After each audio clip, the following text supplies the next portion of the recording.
Let's talk about my sea grape tree here. You said it's still alive, so that's a good thing. It is still alive. It's just very thirsty. Okay. Or it was. You said that you've watered it a lot recently. Yep, I've got it in this. It kept falling over here. I wasn't quite sure where to plant it around here either. So, but yeah, I've had it in here kind of sitting in water as well. And I think it's doing better than it was a couple weeks ago. I think it'll come back. Sea grapes can respond to a real heavy prune. They can have all the foliage taken off and still, put out new growth. I think the best thing for this tree right now would probably be to get into the ground in a good spot. And we talked a lot about, kind of along the back fence. Mm-hmm. So, it'll be okay. I would prune off the tops of it at this point. Not too much, just really where these old leaves are. Okay. Let it regrow. Was this growth that was on there already, or did that emerge since you've been, giving it more water? That was on there already. Okay, so that's a good sign, because if your new growth was coming out looking sickly and, brown, then that would be a sign that, there's internally something wrong, with the plant. It's gone through a lot of stress and it's having a hard time regrowing. But if that's growth that had already sprouted and then went through a drought, that makes sense. So we probably just take those off too, let it regrow entirely. Okay. Now, a question I have, Sam, for most of these trees, when I go to put them in the ground, do you recommend, or maybe not, any kind of like fertilizer at the bottom of the hole? I know some people have recommended like sardines in water, like the old Indian fish at the bottom of the pot. So I'll tell you that everybody has their own recommendations on how to fertilize plants when you plant them, and it depends on lots of variables. You really got to figure out what works best for you and your soil types. I'll just tell you my process. I really just plant trees straight up. I've done things before in the past where, you bury an animal carcass or compost, 3 or 4 feet down. You don't want that stuff in the root system, but having it deeper in the soil can allow the roots to get to it later. But it's really it's a very intensive process. If you're planting a lot of trees, it's not efficient, and where are you going to find 100 dead chickens? Sure. So what I really like to do is set the trees up for success, but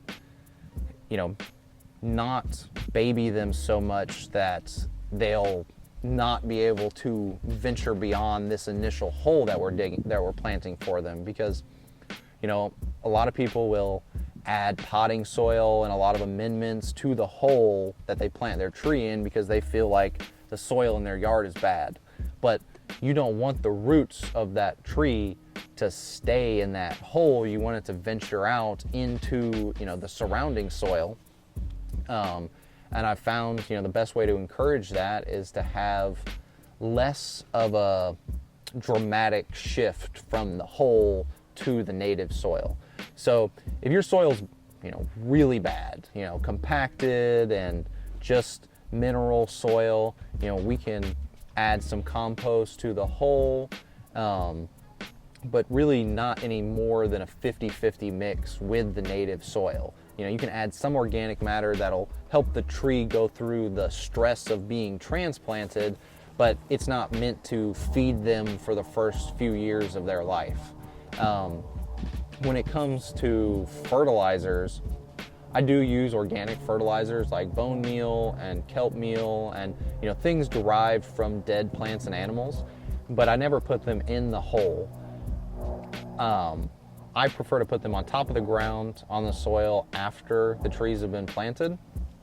And there's lots of debate on which way is better, but I like to think back to natural processes.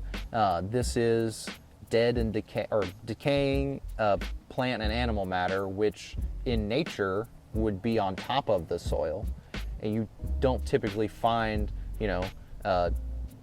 bone powder just down 6 inches into the soil profile. And that's the reason that, it sits at the top, is because those organic fertilizers are not feeding the plants directly. They are feeding microbes and worms and different arthropods at the surface level, which are then digesting that material and bringing it deeper into the soil profile in a form where plants can take it up from their roots. So when you're using organic fertilizers, it's not like you're feeding the plants with what you're putting down. You're feeding the soils, and then the soils are feeding the plants. So you don't necessarily need to put the fertilizers right at the roots, because that's not what the roots are accessing anyways. You want to put it where those organisms are that are processing those fertilizers. So that's why I put it at the top of the soil after I planted the tree. But the other important thing, like when you're planting, you want to make sure everything is well watered. You want to water this root ball very thoroughly, so it's full of moisture. The plant has all the moisture it needs to begin that exploration into its new area. And then you also want to make sure that hole that you're planting in has been watered thoroughly before you put the tree in there, so that there's water outside of the root ball for the roots to reach into. Thank you for watching Mike's in the Garden. To check out all of our clips and videos with our walk and talk with Sam Igo from Central Florida Abundance, click on the link in description below. We have a whole playlist. And please feel free to comment with any questions. Reach out to Sam. And please like and subscribe. More great content from Mike's in the Garden and my Central Florida Food Forest. Peace and love, everybody.